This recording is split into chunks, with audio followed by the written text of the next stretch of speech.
बिस्मिल्लाहिर्रहमानिर्रहीम। अस्सलाम वालेकुम। ओके जी, कैपिटल गेन्स में कुछ लॉसेस हैं जिनका जिक्र किया गया है रूल 13F में। रूल 13F में कुछ ट्रांजैक्शंस बताई गई हैं और इन ट्रांजैक्शन से अगर आपको लॉस होगा तो उस लॉस को टैक्स लॉ कहता है जी कि वो लॉस कंसिडर नहीं किया जाएगा while we are calculating our capital gains.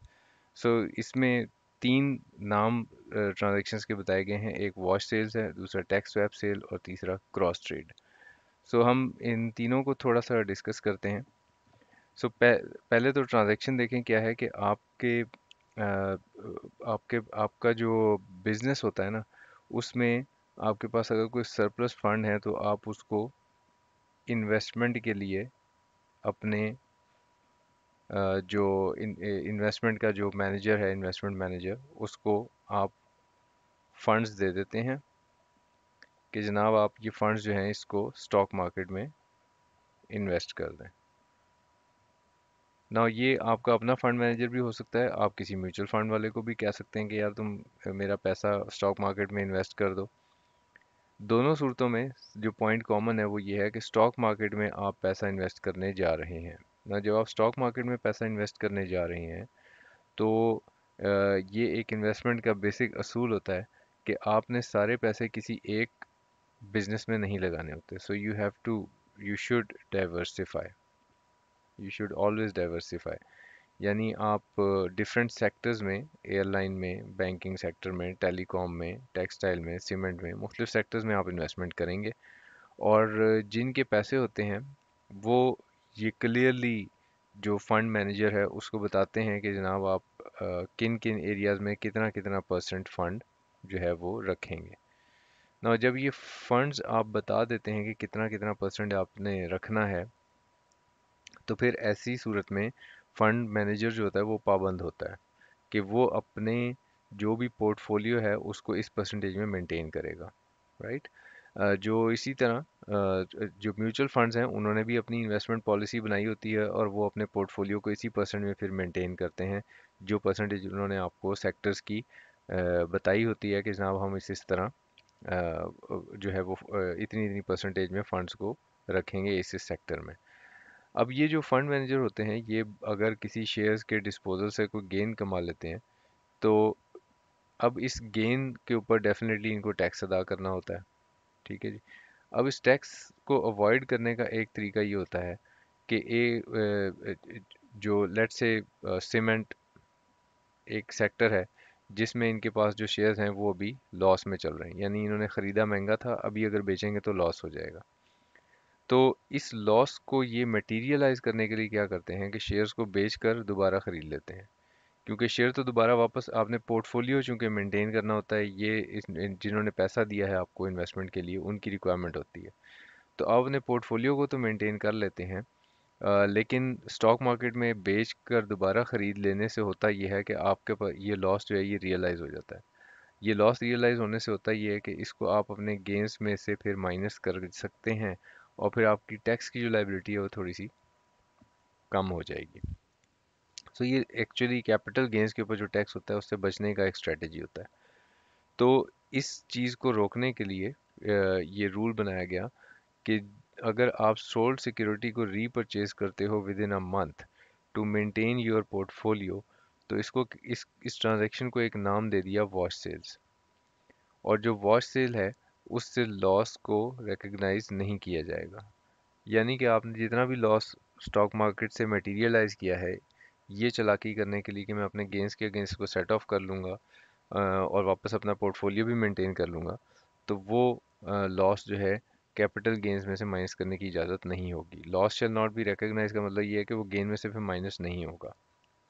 दूसरा आप ये कर सकते हैं कि आपने लेट्स से ए लिमिटेड का शेयर बेचा तो आप कहें कि यार अच्छा ये सीमेंट इंडस्ट्री में था तो मैंने सीमेंट इंडस्ट्री में रहना है ना, तो मैं ऐसा करता हूँ ए लिमिटेड का शेयर खरीदता हूँ और बी लिमिटेड का बेचता हूँ और बी लिमिटेड का खरीद लेता हूँ। तो आप कंपनी चेंज कर लेते हो लेकिन सेक्टर, बिजनेस सेक्टर सेम रखते हो। तो उस सूरत में ये टैक्स स्वैप सेल डिफाइन की गई है कि अगर आप रीपरचेज करते हैं security in same industry sector to maintain risk of portfolio, तो अगेन वो उसी से मिलती जुलती बात है, लेकिन यहाँ पे तो आपने सेम कंपनी का ही शेयर खरीद लिया था दोबारा। यहाँ पे आपने इंडस्ट्री को स्विच, बिजनेस को स्विच किया है लेकिन इंडस्ट्रियल सेक्टर सेम रखा है। तो इसको टैक्स लॉ ने एक नाम दे दिया है टैक्स स्वैप सेल। और टैक्स स्वैप सेल से अगर लॉस होगा तो it shall not be recognised, यानी कि आपने गेन्स में से इसको माइनस नहीं कर सकेंगे और पूरे जो गेन्स हैं उसके वो पूरा टैक्स देना पड़ेगा। लास्ट वन जो है वो that is about a situation कि जहाँ पे एक इन्वेस्टर, यानी कि आपके पास पैसा है और आप जाते हैं स्टॉक ब्रोकर के पास। स्टॉक ब्रोकर वो बंदा है जो आपके बिहाफ पे स्टॉक मार्केट में ट्रांजैक्शन करता है, स्टॉक एक्सचेंज में ट्रांजैक्शन करता है। स्टॉक एक्सचेंज में आप नहीं जा सकते, ये जाएगा ट्रांजैक्शन करने। ठीक है, सो ये आपके दो अकाउंट्स ओपन करेगा। एक अकाउंट को बोलते हैं trading account and the other is called investment account. So आपने जितने भी शेयर इसको कहा कि ख़रीद लो तुम, वो इन्वेस्टमेंट अकाउंट में आ जाते हैं। और जब आप उन शेयर्स को बेचना चाहते हैं तो आप स्टॉक ब्रोकर को बताते हैं कि जनाब मेरा फ़लाँ शेयर मैं बेचना चाहता हूँ, उसको तुम सेल पे लगा दो। साथ में आप अपनी जो डिमांड है प्राइस वो बता देते हैं। तो ये आप इन्वेस्टमेंट अकाउंट से निकल के ट्रेडिंग अकाउंट में अपीयर हो जाता है। अब जो ट्रेडिंग अकाउंट में अपीयर आप हो रहा है आपका शेयर, वो फिर स्टॉक मार्केट में जो दूसरे खरीदार हैं उनको नज़र आएगा कि अच्छा ये बंदा इस कंपनी का शेयर बेच रहा है, इस प्राइस पे बेच रहा है। ठीक है जी। अब अगर ये जो इन्वेस्टर है ये एक से ज़्यादा अकाउंट ओपन कर लेता है, लेट्स से एक अपने नाम से ही और एक अपने ब्रदर के नाम से, ठीक है, या अपने स्पाउस के नाम से, और ये स्टॉक मार्केट में एक शेयर की अगर प्राइस कम है तो ये क्या करता है कि अपने इस ट्रेडिंग अकाउंट से शेयर बेचता है और इस ट्रेडिंग अकाउंट से ख़रीद लेता है। तो इसका मतलब ये शेयर तो वापस इसी ने अब इसी का ही, ये इसी के भाई का अकाउंट था, ये इसी के स्पाउस का अकाउंट था। तो ये पीछे बंदा एक ही है, ये अपने अपने आप को ही बेच रहा है एक चीज़। और सिर्फ मकसद ये है कि स्टॉक मार्केट में चूंकि शेयर की प्राइस अगर कम है, तो इसने फ़र्ज़ करें कि ख़रीदा हुआ था 100 रुपए का और अभी स्टॉक मार्केट में प्राइस उसकी 80 रुपए चल रही है शेयर की। तो ये कहता है यार यहाँ से मैं खुद ही इस अकाउंट में ट्रांसफ़र कर लेता हूँ, यहाँ से ख़रीद लेता हूँ, यहाँ से बेच देता हूँ।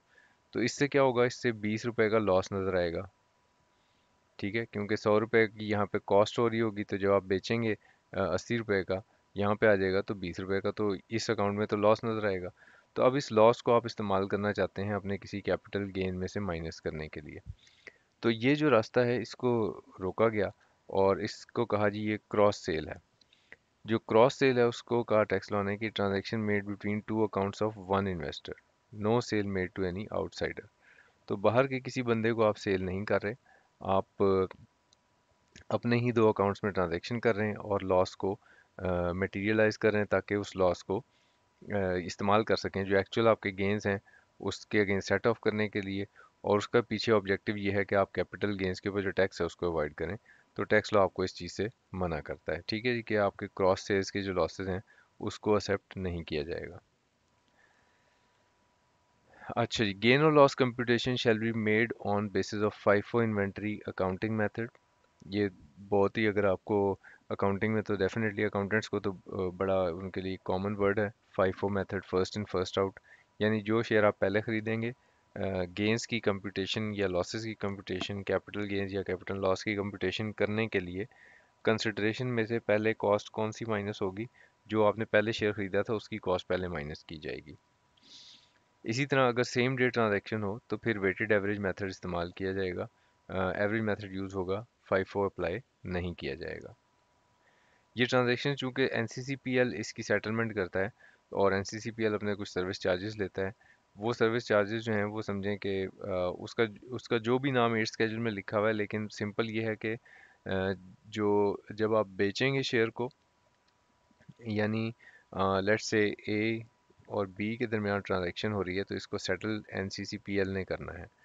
ठीक है जी। तो let's say B is the buyer and A is the seller, ये अपने शेयर बेच रहा है। तो एनसीसीपीएल की जिम्मेदारी है कि वो ए से शेयर आएगा और बी से के पास से पैसे आएंगे। ठीक है जी, बैंक बैंक अकाउंट होता है जो कि यूजली कनेक्टेड होता है इसके साथ। तो बैंक अकाउंट से पैसे निकल के इसको पहुँचें और शेयर जो है वो इसके अकाउंट में आए, ये एनसीसीपीएल क्लियरिंग करता है। ठीक है, अब ये जो इस क्लियरिंग है इसके लिए वो पैसे चार्ज करता है, जो बेच रहा है उससे भी 0.5% और जो ख़रीद रहा है उससे भी 0.5%। तो इन दोनों के खरीदने और बेचने की वैल्यू तो सेम ही होगी। फर्ज करें कि अगर 100 रुपये का शेयर इसने बेचा है तो इसने खरीदा कितने का है, 100 का ही खरीदा है ना। तो इसका मतलब 0.5% लेगा इससे, मिस्टर ए से, और 0.5% लेगा मिस्टर बी से, दोनों से लेगा, राइट। और ये जो 0.5% ऑफ ट्रेड है, ये इंसिडेंटल एक्सपेंसेस कंसिडर किए जाएंगे ट्रांजैक्शन के, और उसकी कॉस्ट में ऐड किए जाएंगे अगर एनसीसीपीएल के थ्रू ट्रांजैक्शन हो रही है तो। Capital loss shall be adjusted only against capital gain of security. Capital losses जो हैं उसको सिर्फ और सिर्फ सिक्योरिटी का कैपिटल लॉस है वो सिर्फ सिक्योरिटी के कैपिटल गेंस के अगेंस्ट एडजस्ट होगा। ये पॉइंट पहले भी हम डिस्कस कर चुके हैं जब हमने सिक्योरिटीज़ के ऊपर बात की थी, और यहाँ पे हमने डिस्कस किया था कि इसके लॉसेस जो हैं वो सिर्फ और सिर्फ इन्हीं के अगेंस्ट एडजस्ट होते हैं। जो लॉसेस का चैप्टर होगा उसमें अगेन दोबारा फिर यही बात फिर से डिस्कस होगी, क्योंकि लॉसेस में फिर सारे हेड्स ऑफ इनकम के लॉसेस इकट्ठे हमने डिस्कस करने होंगे। नेक्स्ट जो टॉपिक है that is bonus shares. Bonus shares को मैं अभी एक्सप्लेन नहीं कर रहा हूँ, ये ऑलरेडी वीडियो अवेलेबल है, तो मैं उसका लिंक दे दूंगा नीचे। आप उसके ऊपर क्लिक करेंगे तो आपको मिल जाएगा बोनस शेयर्स का डिटेल। Next is exemptions. कौन कौन से कैपिटल गेंस जो हैं वो एग्जाम फ्रॉम टैक्स हैं, यानी उन उस कैपिटल गेंस तो आपको होते हैं लेकिन उसके ऊपर टैक्स नहीं लगाया जाता। So following capital gains are exempt from tax. Number one, transfer of a stock exchange membership right. अगर कोई स्टॉक ब्रोकर अपना मेंबरशिप राइट बेचता है तो उसको इसके ऊपर कोई गेन अगर आता है तो वो गेन एग्जाम फ्रॉम टैक्स है। Capital gain on sale of shares of industrial undertaking setup in export processing zone. अगर एक्सपोर्ट प्रोसेसिंग जोन में इंडस्ट्रियल अंडरटेकिंग है, कोई इंडस्ट्री है, और उसके शेयर्स बेचे और ख़रीदे जाते हैं स्टॉक मार्केट में, तो उसके ऊपर जो गेन और लॉस होगा, सॉरी, जो गेन होगा वो टैक्सेबल नहीं होगा, और लॉसेस को डेफिनेटली हम कंसिडर नहीं करेंगे टैक्स कंप्यूटेशन में, क्योंकि वो तो रूल हमने पहले ही डिस्कस कर लिया है कि अगर गेन टैक्सेबल नहीं है तो फिर लॉसेस को भी कंसिडर नहीं करना है। Capital gain on sale of immovable property earned bye dependent of शहीद। सो अगर कोई कैपिटल गेन हो और इमूवेबल प्रॉपर्टी से हो जो कि डिपेंडेंट ऑफ शहीद जो है उसने बेचा, और कोई प्लॉट वगैरह हो तो उसके ऊपर उसने कैपिटल गेन कमा लिया हो, तो वो जो कैपिटल गेन्स हैं इमूवेबल प्रॉपर्टी के जो कि डिपेंडेंट ऑफ शहीद को मिले हैं, जो उसने कमाए हैं, और वो शहीद कौन होगा, belonging to Pakistan armed forces और person who dies during service of armed forces और फेडरल और प्रोविंशियल गवर्नमेंट।